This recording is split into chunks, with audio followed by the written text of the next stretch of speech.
Hello students.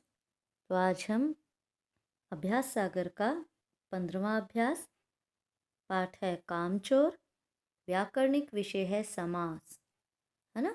इससे पहले भी हमने समास पढ़ा, लेकिन वो हमने केवल 3 भेद पढ़े थे।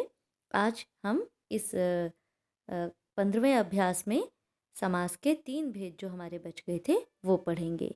तो पहले जो हमने समास पढ़ा था वो थे हमारे तत्पुरुष, द्वंद्व और द्विगु समास। तत्पुरुष, द्वंद्व और द्विगु समास हमने पढ़ा था। अब जो हम समास पढ़ रहे हैं वो पढ़ेंगे हम अव्ययीभाव, कर्मधारय और बहुव्रीहि समास। ठीक है, देखो पिछले पाठों में आप तत्पुरुष, द्विगु और द्वंद्व समास पढ़ चुके हैं। आइए अब अन्य समास पढ़ें। नीचे अव्ययीभाव, कर्मधारय और बहुव्रीहि समास के उदाहरण दिए गए हैं। इन्हें ध्यान से पढ़िए और समझिए। देखिए, समास है, समस्त पद है और समस्त पद का विग्रह है। ठीक है, तो अव्ययीभाव समास, ठीक है, बेनकेल, बिना नकेल के, पतली पतली, बिल्कुल पतली, कर्मधारय, पुरुषोत्तम, पुरुष, पुरुषों में जो उत्तम है, कमल नयन, कमल के समान नयन, बहुव्रीहि, चारपाई, चार पाए हैं जिसके, यानी चारपाई खाट, तिरंगा, तीन रंग हैं जिसमें, हमारा राष्ट्र ध्वज। ठीक है, अब ध्यान पूर्वक पढ़िए और समझिए। भीष्म ने आजीवन विवाह न करने की भीषण प्रतिज्ञा की। आजीवन शब्द में पूर्व पद अव्यय है तथा प्रधान है। ठीक है, आजीवन में पूर्व पद अव्यय है, यानी पहला आ जिसको कह रहे हैं वो पूर्व पद है। वो क्या है? आजीवन में पूर्व पद क्या है? अव्यय है और प्रधान है। जिस समस्त पद में पूर्व पद अव्यय हो या प्रधान हो उसे अव्यय भाव समास कहते हैं। जैसे नीचे लिखे समस्त पदों का हम विग्रह करें तो हम क्या देखेंगे? आमरण। ठीक है, ये कौन सा समास हम पढ़ रहे हैं? अव्यय भाव, अव्यय, ठीक है, जिसका लिंग वचन, ठीक है, के कारण कोई परिवर्तन नहीं होता। आमरण, मृत्यु पर्यंत, विग्रह करेंगे आमरण, मृत्यु पर्यंत। गली गली, प्रत्येक गली भी कह सकते हैं हम, हर गली भी कह सकते हैं, दोनों ही ठीक है।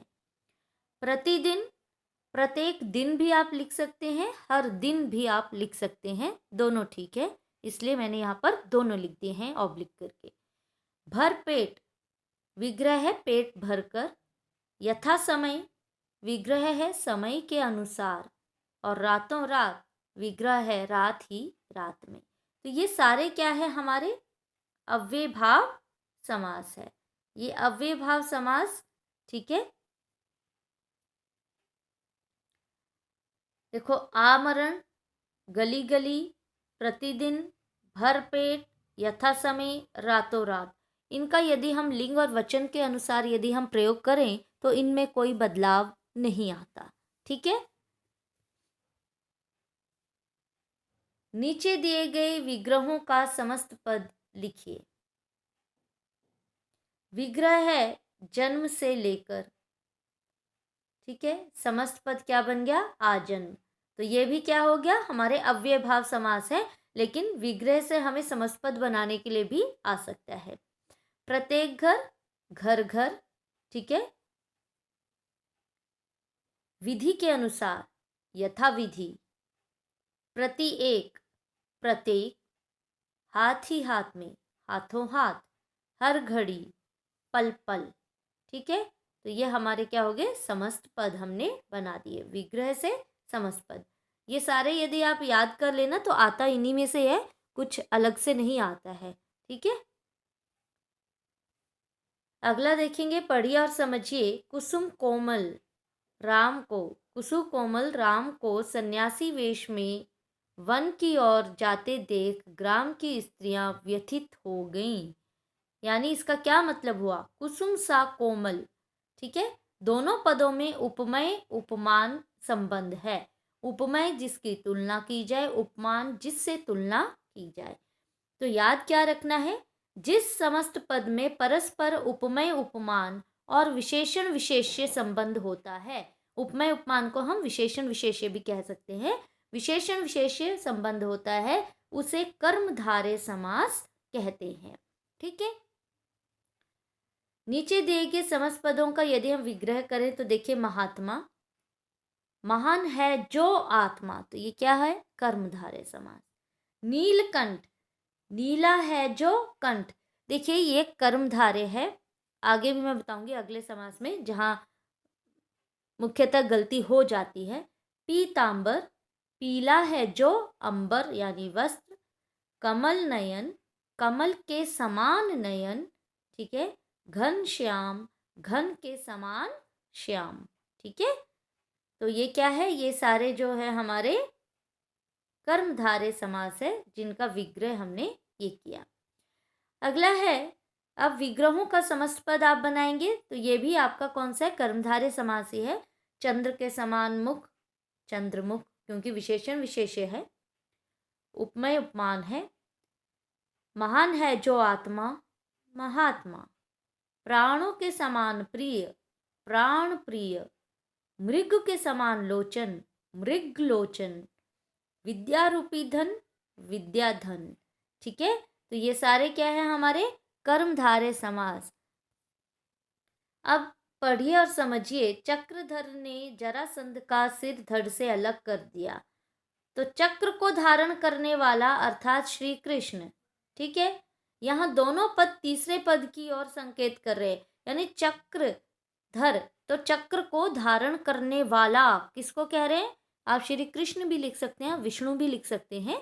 ठीक है, तो हम किसी तीसरे की ओर इशारा कर रहे हैं, अन्य की ओर इशारा कर रहे हैं, तो यहाँ पर बहुव्रीहि समास होता है।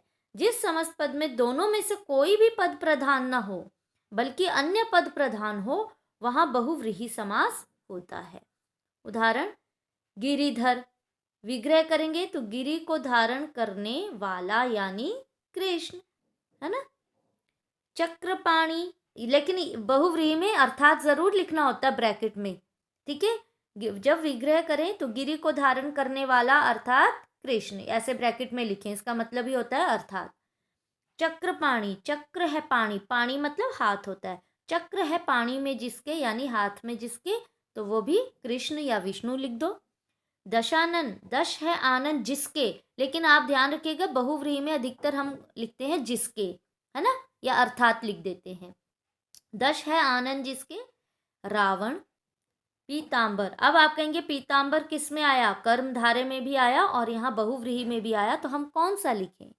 आपका अगर विग्रह करने, अगर पीतांबर केवल लिखा है, ये चीज नहीं दी गई है, विग्रह केवल पीतांबर दिया है, तो यदि आप कर्मधारय लिखते हैं तो भी सही है, यदि आप बहुव्रीहि लिखते हैं तो भी सही है। लेकिन अगर इस तरह से दिया है, पीला है अंबर जिसका, अब इसको लिखिए कि कौन सा समास है, तो पीला है पीत है अंबर जिसका, यानी पीला है अंबर जिसका, तो जिसका तो हम अन्य की ओर इशारा कर रहे हैं अर्थात विष्णु, है ना। जिसका लिख दिया ना, पीला है अंबर जिसका, तो वो जहां जिसका इस तरह से लिखते हैं वो क्या हो गया, बहुव्रीहि समास। ये ध्यान रखना। अगर यहाँ पर लिखा है, देखो यहाँ पर भी आया था पीतांबर, पीला है पीला है जो अंबर लिखा है, जो अंबर लिखा है ऐसे लिखा होगा तो कर्मधारय समास। और यदि ऐसे होगा पीला पीत है यानी पीला है अंबर जिसका, तो हो जाएगा बहुव्रीहि समास। और केवल अगर पीतांबर दिया और समास पूछा है बिना विग्रह के, तो आप विग्रह जिस ढंग से करेंगे उस ढंग से आप लिखेंगे। ठीक है, अगर केवल पीतांबर मैंने पूछ लिया तो आप कर्मधारय भी बोल सकते हैं, आप बहुव्रीहि भी बोल सकते हैं। अब मैं कहूँगी विग्रह करो, अब कौन सा समास है, तो आप करेंगे पीला है जो अंबर, तो आप लिखेंगे कर्मधारय। अगर आप लिखेंगे पीला है अंबर जिसका अर्थात विष्णु, तो आप लिखेंगे बहुव्रीहि समास। ये ध्यान रखिएगा। नीलकंठ, नीला है कंठ जिसका हमने लिखा तो शिव। अब यहाँ पे हमने नीलकंठ क्या लिखा था, नीला है जो कंठ लिखेंगे तो कर्मधारय हो जाएगा। जिसका लिख दिया ठीक है, जिसका लिख दिया अर्थात अन्य की ओर इशारा, तो फिर क्या हो गया, बहुव्रीहि समास। गजानन, गज गज का आनन है जिसका, गज यानी हाथी के तरह, है ना, आनन यानी सिर, ठीक है, तो वो गणेश जी हैं।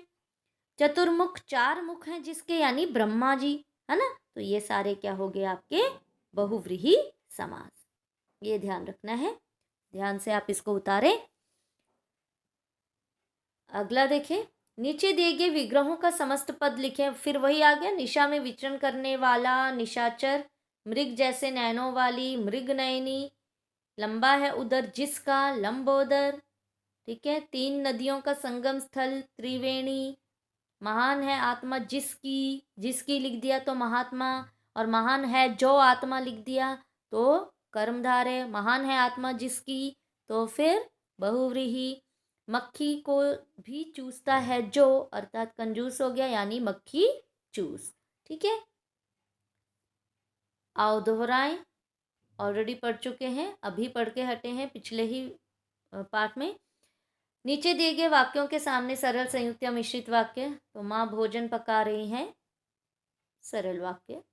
रीना ने कहा कि, तो कि देखकर हम क्या लिख देते हैं, वह कल विद्यालय नहीं आएगी जाएगी, मिश्रित वाक्य। बच्चे बहुत थके हुए थे इसलिए वे जल्दी सो गए, तो इसलिए संयुक्त वाक्य। मुझे मालूम था कि वह नहीं आएगी, तो कि से हमने मिश्रित वाक्य याद रखना है।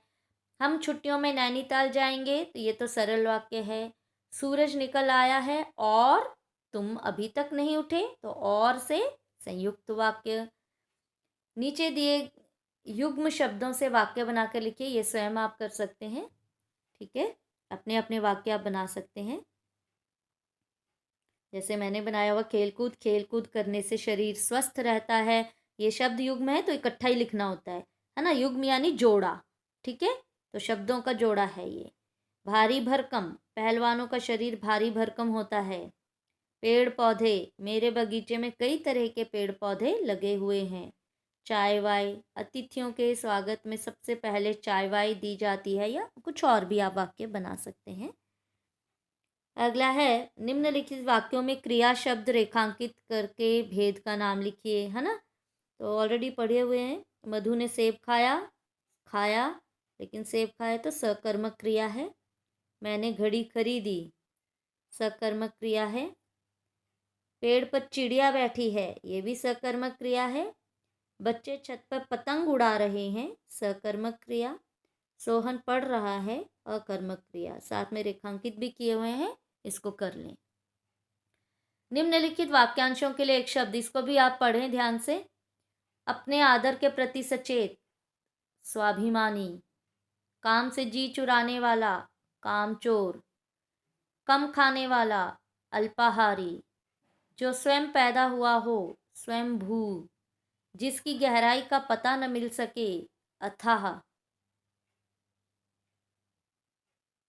आओ लिखें, कामचोर कहानी में पानी की बहुत बर्बादी दिखाई गई है। आप पानी बचाओ जल संरक्षण पर 2 स्लोगन लिखिए और एक विज्ञापन बनाइए। तो स्लोगन केवल पंक्ति लिखनी होती है, ठीक है, तो जैसे जल है जीवन का आधार, इसे न जाने दे बेकार, इस तरह से कोई भी पंक्तियाँ, है ना, तो 2 आप बना दें इस तरह से, कुछ भी। यहाँ पर एक स्लोगन यहाँ आ जाएगा, एक स्लोगन आपका यहाँ आ जाएगा, सुंदर सुंदर थोड़े बड़े अक्षरों में इसको लिखें। और विज्ञापन में क्या होता है, विज्ञापन में हमेशा चित्र बनाना होता है। ऊपर किस बारे में आप बना रहे हैं, जल के बारे में बना रहे हैं, है ना, तो आप उधर लिखें, साथ में इस तरह से बबल्स बना लें, है ना, या इस तरह से जल बचाओ, है ना, जीवन बचाओ, यहाँ नल बना दें, पानी वेस्ट हो रहा है उसको रॉन्ग दिखा दे, क्या सही है, तो विज्ञापन आप अपने अनुसार इसको सुंदर ढंग से बनाएं। काव्य पंक्तियों में यदि आप पंक्तियाँ कुछ तुकबंदी वाली हो तो और अच्छा लगता है ना, तो वो सब आप बनाएं जल बचाने के ऊपर, ठीक है। तो अगला साथ ही साथ मैंने ये 16वां अभ्यास भी ले लिया है, क्योंकि इसमें कुछ ज़्यादा नहीं है, 1 दिन का, तो ये केवल पढ़ने के लिए था बुक में भी, तो है ना, तो ये वैसे एग्ज़ाम में तो नहीं आना है, केवल 1 दिन का जो बुक वाला है, ठीक है। तो डायरी लेखन इसमें है, लेकिन अभ्यास सागर के सभी आपने करने हैं। अपने ग्रीष्म अवकाश के दौरान आपने एक गरीब बच्चे की पढ़ाई में सहायता की, उस अनुभव का वर्णन करते हुए डायरी का एक पृष्ठ लिखिए। मान लो है ना, आपने ग्रीष्म अवकाश यानी आपकी गर्मियों की छुट्टियां पड़ी हैं, तब आपने किसी गरीब बच्चे की पढ़ाई में सहायता की, तो उसके बारे में आप लिखेंगे, आपका अनुभव कैसा रहा वो डायरी। तो डायरी में केवल अपने मनोभाव होते हैं, अपने मन के भाव होते हैं, इसलिए आप स्वयं जैसे मर्जी उसकी शुरुआत कर सकते हैं केवल। लेकिन स्टार्टिंग कैसे हो, दिनांक ज़रूर लिखें, डेट लिख दें जो भी है, डे लिखें कौन सा था, बुधवार है, वीरवार है, जो भी था, समय लिखें ज़रूर। और डायरी हमेशा वैसे रात को लिखी जाती है, मतलब सोने से पहले, ताकि पूरे दिन जो आपने किया है वो डायरी रूप में लिखा जा सके। ठीक है, तो ये समय लिख दिया है और यहाँ पर अपने अनुभव लिखकर आपने कैसे उसकी सहायता की, और अंत में अपना नाम ज़रूर लिखें, हस्ताक्षर ज़रूर करें। ठीक है, ये एक तरीका होता है डायरी लिखने का। ठीक है, इसके साथ ये हमारा 15वां 16वां जो अभ्यास है वो समाप्त होता है। ठीक है, okay, bye and thank you.